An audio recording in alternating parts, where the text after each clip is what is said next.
안녕하세요. 대전 강남한의원 이강한 원장입니다. 오늘도 혀 사진을 보면서 이야기 나눠보겠습니다.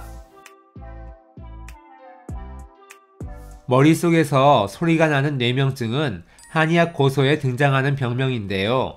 최초로 한의서에 기술된 증상을 보면 머릿속에서 존벌레가 갉아먹는 듯한 소리가 난다고 해서 천백의라고 불리기도 했습니다. 그런데 뇌명증은 존벌레 소리 말고도 여러가지 증상으로 나타날 수 있는데요. 졸졸졸 물 흐르는 소리, 매미 소리, 파도 치는 소리 같이 실제 소리로 느껴지는 경우도 있고, 쿵쿵하는 심장 박동이 뛰는 것처럼 진동이나 울림으로 느껴지는 경우도 있습니다. 보통 소리로 느껴지는 뇌명은 허증인 경우가 많습니다. 여기서 허증은 몸이 허약하고 원기가 부족한 것을 말합니다. 물이 흐르는 것처럼 잔잔한 소리가 들리는 분들이 주로 해당되고요. 피곤하면 소리가 더 크게 들리고 쉬고 나면 소리가 좀 잠잠해지는 분들도 허증에 해당될 가능성이 높습니다. 허증일 때는 간신 비폐신 5장 중에 원기가 부족한 곳을 찾아서 허약한 장기를 보충해주는 처방을 사용하게 됩니다. 반대로 심장 박동처럼 힘차게 들리는 진동을 박동성 뇌명, 박동성 이명이라고 하는데요.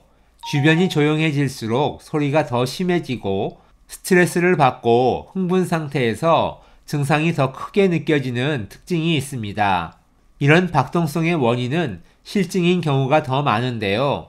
실증이란 사기, 즉 병 기운이 가득한 것을 말합니다. 이럴 때는 사기를 깎는 약, 병의 기운을 쳐내는 약을 써서 몸에 있는 열, 화, 습, 담 등을 빼내야 합니다. 그런데 뇌명증이나 이명증은 치료가 까다로운 병이라서 소리가 위주인 뇌명이냐 진동이 위주인 뇌명이냐에 따라 대강의 허증과 실증을 나눌 수는 있지만 기본적으로 이명이나 뇌명은 허증을 베이스로 깔고 있기 때문에 그걸 간과하면 안 된다는 특징이 있습니다. 그래서 이명증과 뇌명증을 치료할 때는 첫째로 허증인가 실증인가를 분류하고 둘째로 기본적으로 깔려있는 허증을 생각해서 치료 전략을 짜는 것이 굉장히 중요합니다. 왜냐하면 대부분 만성적으로 몸이 안 좋은 상태에서 만들어진 병이기 때문인데요. 증상이 시작된 지 몇 개월밖에 안 됐어도 그 뿌리는 더 오래된 경우가 많습니다. 병이 시작한 뿌리, 그 처음을 찾아내고 병이 발전되어 온 과정을 알아내서 차근차근 치료해야 뇌명이 악화되는 것을 막고 증상을 호전시킬 수 있습니다. 치료할 때는 설진과 진맥, 체형 측정 등 한의학적 변증을 통해 병의 원인을 찾고 환자 각각의 체질을 고려해서 맞춤 치료를 하게 됩니다.